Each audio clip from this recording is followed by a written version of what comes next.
from Montreal, where young Greg Louganis was beginning to be a diving sensation. The CBC announcer basically said, "Oh, there's many good divers in the world. Two in the NHL, Steve Shutt and Bill Barber, but here you have the up-and-coming Greg Louganis." Kind of a throwaway line, but Bill Barber was known to take a dive every once in a while, but that was just a good part of his game. I think this guy was one of the smartest players ever to skate with the Philadelphia Flyers, the Broad Street Bullies.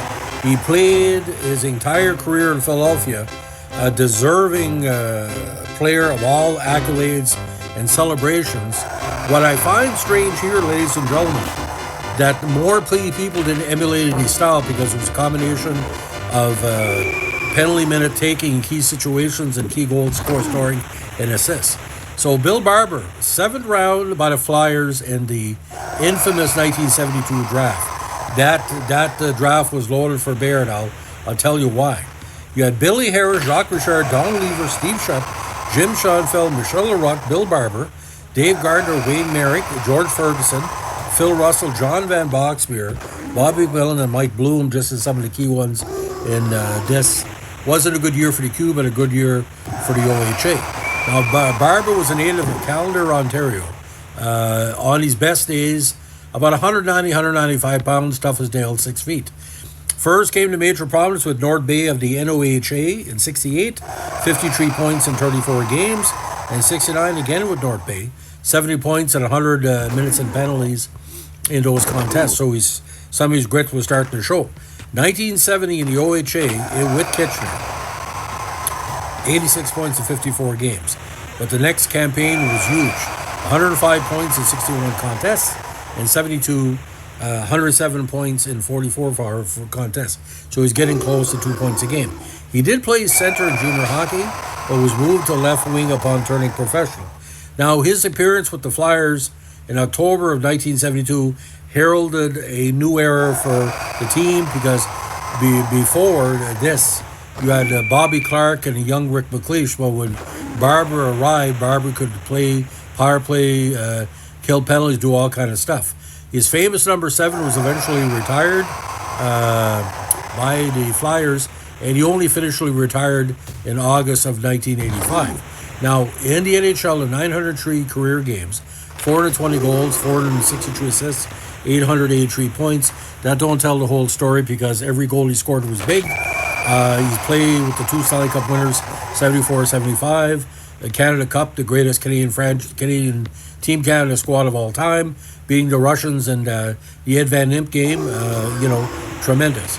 Now, again, from 73 to 83, in the postseason, 108 points in 129 games, 53 goals. Now, he was a Hockey Hall of Fame inductee in 1990, and when he coached the Flyers later on, he won the Jack Adams Award for Coach of the Year in 2001. He was a Sporting News West Rookie of the Year in 73, and also a 2-time Stanley Cup finalist in 76 and 80. NHL All-Star First Team in 75-76, NHL All-Star Second Team 78-79, of course, on left wing. Now, All-Star Game appearances 75, 76, 78, 80, 81, 82, 100-point seasons, 1976, combined with his only 50-goal campaign. This is one of the best season ever, ironically lost to Montreal. He was a very, very, again, good defensive player. He set an NHL record of most shorthanded goals in a single playoff series, 3 against Minnesota in 1980, and he's the co-holder of the record, and most shorthanded counters in a single playoff year. Now, he holds the Philadelphia record for most goals and most points a season by a left wing at 112 and 420. Philadelphia Class Guy Award in 81. He was Philadelphia captain for almost 2 years from 81 to 83. Philadelphia Flyers Hall of Fame inductee in 1989. And of course, New York took him to the WHA draft in 72 with no head weight. He was the NHL playoff goals leader with 12 in 1980 and points leader for the Flyers in 79 and 81. He was Philadelphia goal leader 41 in 78, 34 in 79, 43 in 81, and 45 in 82. He was the playoffs points leader for Philadelphia in 82 and playoffs goals leader twice for Philly in 80 and 81. Now, he was named Philly's assistant coach upon his retirement in August 85 and remained there until June 8, 88. He was served as the Phillies' interim assistant coach from February 26, 94 through the end of the campaign. He was named the Flyers AC on July 5, 2000, and then was named Philly head coach on December 10, 2000, and remained in that position until April 30, 2002. He was also named Philadelphia's Director of Pro Scouting in June 88 and remained in that position for 7 years until December 30th, 95. He was also named Tampa Bay Director of Player Personnel on August 14, 2002. Now, like I said, the LCB line with Clarke and Reggie during his years in Philadelphia set a massive record in 1976 with 141 goals. And let me tell you something, ladies and gentlemen, they could have scored a lot more, but they weren't played for most of the third period after, a big first two periods for most contests. He was runner-up for the Calder in 73, and of course he played the left point on the Philly power play with his massive, beautiful hair blowing in the breeze. Now, he had an ACL injury with his right knee in March 77, and of course, his legacy, he set an NHL record with the Flyers in 1979-80 with 35 games undefeated. Now, a well-known money player, he tied John Rattel and Charlie Simmer for the NHL's most first goals 10 in 79-80. He tied the NHL record since broken for goals in a playoff series with 9 against Minnesota in 1980. He was also captain of the Wales Conference All-Star squad in 82. Now, injuries were starting to catch up with him. He missed part of the 83 season with a torn MCL in his right knee, suffered when he crashed into the boards in Pittsburgh on December 4th, 82. Now, his last big years with the Flyers, he played on a line with Daryl Sittler and Ilka Sinisalo, and that trio scored 14 points in a game in Hartford on January 8, 83. I saw that game, and let me tell you, it was a hot one. He bad jaw injury in January 83, but did not miss any additional games. Now, his right knee injury flared up again at the end of the 84 season. He needed reconstructive surgery, which led to his retirement. Doctors had found that his ACL was damaged and his cartilage and meniscus were torn. There was also a fracture in the joint. The injury had plagued him for 2 seasons, and doctors said only the exceptional strength of his quadricep muscle had enabled him to keep playing. The time needed to recover from surgery, we expected to keep him out of the entire 85 season, although he did attempt to come back prior to the decision to pass up the remainder of the season and go into coaching. Again, his number was retired on October 11, 1990. Now, post-draft teams, of course, he played with Richmond for a short while, played with Team Canada or Team NHL at the Canada Cup in 79, and won a bronze for Team Canada in the 82, and of course won gold at the Canada Cup in 76. Now, he won the Calder Cup in 98 with the Phantoms as the coach. He was a World Championship All-Star First Team in 82, and the World Championship Goals Leader in 82 with 8 tied. Again, he was named the interim head coach of Hershey of the AHL in March 85 and remained there at the end of the 85 season. He was also named the interim head coach of Hershey on December 30 and promoted to full head coach some 4 months later. He relocated with the team to Philly in 96 and remained there until July 5th, 2000. Now, he coached the AHL regular season champs in Philadelphia in 97 and 98. He only played 11 career minor league games, scoring 9 goals and 14 points before being called up to the NHL for good in October 72. Now, he's not the only successful Barber in the family. His younger brother, former minor leaguer John Barber, and the older brother, former minor leaguer Danny Barber. Now, unfortunately, his wife Jenny, the love of his life, died of lung cancer at age 48 on December 8, 2001. So Barber, when you think of that 76 team, you think of those 2 years championships. When Shearer converted them to left wing, he scored 74 and 75 Stanley Cup playoff campaigns. He contributed 3 and 6 goals respectively. He also had 6 goals and an unsuccessful 76 playoff run. In addition to his respected scoring abilities, again a good two-way player. On the power play, he was equally valuable for setting up the play as he was for pulling the trigger, and a force in the defensive role he was capable. Now, in the 76 Canada Cup, Barber scored one of his most famous goals while playing for Team Canada. Behind the final against Czechoslovakia, Barber scored to send the game in OT, an eventual Team Canada victory by, of course, Daryl Sittler. Now, he was a team leader for the next decade. In 1980, again to 35-game record unbeaten streak, and helped the Flyers get to the Stanley Cup with a number of key playoff counters against the Rangers and Stars.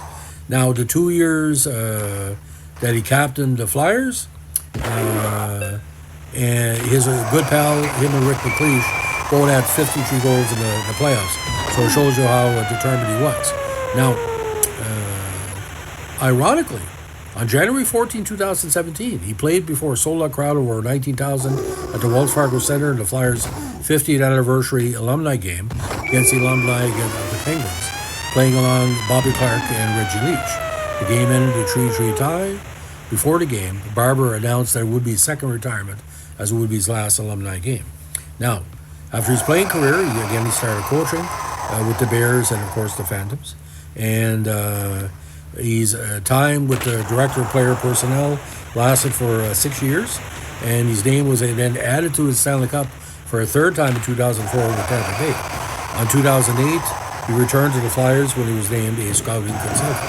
Now, Barber and his late wife Jenny have 2 children, of course, and as well, very active in his private life and charitable endeavors. On September 25th, 2010, the Bill Barber Sports Complex was opened in his honor in his hometown of Calder, Ontario. So, the Flyers-Montreal games were quite interesting, because Barber on certain nights would mimic Guy Lafleur. So you had to look really closely if you're looking at Lafleur or Barber. But the playing with the Kitchener Rangers, ladies and gentlemen, 127 goals in 3 seasons. Like I said, a tremendous player. Now on the junior level. So just to recount, from 73 to 84, 30, 34, 34, 50, 20, 41, 34, 40, 43, 25, 27, and 22. He would easily have scored 500 goals and 1,000 points, but like I said, injuries kind of caught up with him. Now, at the Canada Cup in 76, 2 goals, and again, 8 counters and 82 at the Worlds. Now, 75, he played the All-Star game in Montreal, then in Philly in 76, great homecoming, then in Buffalo in 78, Detroit 1980, LA in 81, and Washington in 82, 2 goals, 1 assist for 3 points. The Flyers in 2 seasons, he lost in the conference quarterfinals, both of his playoff campaigns in 01-02, and again, Calder Cup winner in 98 with Philadelphia. Again, 2 Stanley Cup champions as a player and 1 as a staff. But Bill Barber, ladies and gentlemen, this is what we had back in the day. Okay, you had Good Enough, you had Kinderchuk, you had Audrey Dupont, you had Hound Dog Kelly, you had Barber, Leach, McLeish, Clarke, you had McElhargy, you had Tom Bladen, you had Daly. I mean, the names are historic and endless. And the idea about the Flyers, they were better on the road than at home, because sometimes at home they were getting kind of, not to kind of say easy going. Only Montreal could really battle them at home and be successful. But when they went to Toronto or Montreal or Buffalo, afraid that was the referees hated it. But I mean, Bill Barber said once, he said, we're not just a fighting team. He said, we're a pure team. I really think, Derek, that the only reason why the Flyers lost in 76, a lot of people feel this, because they weren't totally healthy. McLeish was injured. McLeish would have made a big difference against Montreal in 76, but he was out. To beat somebody, Montreal needed 4 lines. And the Flyers in 76 were missing 1 player for the 4 lines. That makes a big difference. Look how Connor Bedard was treated at the World Championships this week. He was off his game. And John Tavares was off his game. There was a play in overtime he could have scored against Switzerland. I'm not saying that Bedard or Tavares is as good as Rick McLeish, but Bill Barber. But ladies and gentlemen, this is how it was with the Flyers. Kate Smith would sing, and then there would be fights and there'd be good plays, but it was always like a 6-3 or 6-2. But for whatever reason, ladies and gentlemen, the Rangers and Boston and Minnesota, that was their big rivalry. They never really had it against Montreal after 76, because basically it was a passing of the torch. But Barber, that 76 Canada Cup team, like I said, he was the straw that stirred the drink for a lot of people. And I know there's a lot of Flyers followers on our channel. all I can say, ladies and gentlemen, what a pleasure to see Billy Barber and Reggie Leach and McClish and Bobby Clarke, okay, and Gary Dornhofer and all these, Kinderchuck and Ross Lonsbury. I mean, Bill Clement. It's we knew every player in the Flyers. See, the Flyers were Canada's team. They were just like Boston was, like 4th or 5th teams. Right? So you put it this way: if you turn them into the, Ontario Flyers that had some games in London or Ottawa, holy freak, man! Imagine if the Flyers wore a Canadian jersey, like a Canadian, not a Montreal Canadian jersey, but by the way, I always liked the Flyers beating up on the Maple Leafs. That made my Saturday. I'm not a big fan of Brian Glennie. Hungry man dinners indeed. So, ladies and gentlemen, that's the story of the legendary Bill Barber, one of the most underrated sports athletes ever. Because to say he's underrated, he is underrated. Because to me, he's a top 20 player in the NHL of the 1970s. And that's an understatement. You can't think of the 1970s without Clarke, Barber, and Leach. That's the 3 ones right there. And like I said, Canada Cup 76, greatest team Canada of all time. And only the top 20 players ever made that team, and he was on that team. It's a team that Jean Pronovost couldn't make it, Randy Robert couldn't make it. So way it goes. Anyway, ladies and gentlemen, by the way, hope you're enjoying the hockey. Connor McDavid looking for his first cup. Canada lost to Switzerland overtime shootout, so things happen in hockey. Have a good one, and don't forget, as we say in Northern New Brunswick, and before Bill Barber gets stripped, possibly, keep your stick in the ice. Have a good one. Bye.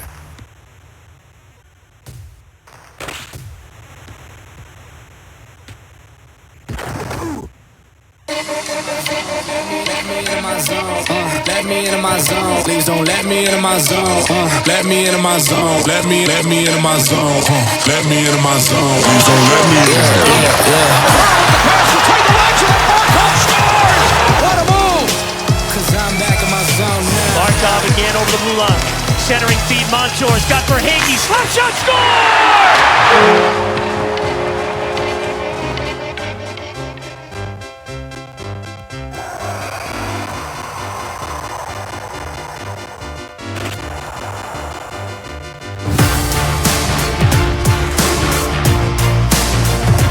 Hey everybody, welcome back. Doug Plagens here with you, and kind enough to stop by as the Panthers get ready to start the 2024 Stanley Cup final. Panthers forward Evan Rodriguez. Evan, thanks for being here today. Anytime. Well, first, the anticipation, it's growing. I know you guys have had some time off to get ready for this Stanley Cup final coming up. Just what's the anticipation like at this point in time? Yeah, I think it's exciting. You're trying to get all your ducks in order, all your ducks in a row, trying to get everything settled so when that puck drop comes for game one, you're dialed in, and you always dream of being in situations like this, and now it's just about going and making it happen. Does it feel different going to a cup final for the first time? Does it feel different experiencing everything that's going on around it, with you guys being the only game going, a lot of attention obviously going to this? Does it feel that way? Yeah, 100%. I think everything's under a microscope. No matter what you say or do, it's going to get criticized or critiqued, I guess, and so it's definitely a little different. You go through the playoffs and you take it game by game and round by round, and you hope and you think you're going to get here, but until you do actually, punch that ticket and feel the excitement of the finals, there's nothing like it. And really looking forward to that puck drop. Now, as the playoffs go on, you always hear, you go from the exhibition season to the regular season, you go from the regular season to the playoffs. As the playoffs get further along, does it feel like, can you feel that intensity, the tempo, the speed, the physicality, whatever it is, can you feel all that getting ratcheted up round by round? Yes and no. I think, that round one, game one is usually really intense, first game of the playoffs. And then you kind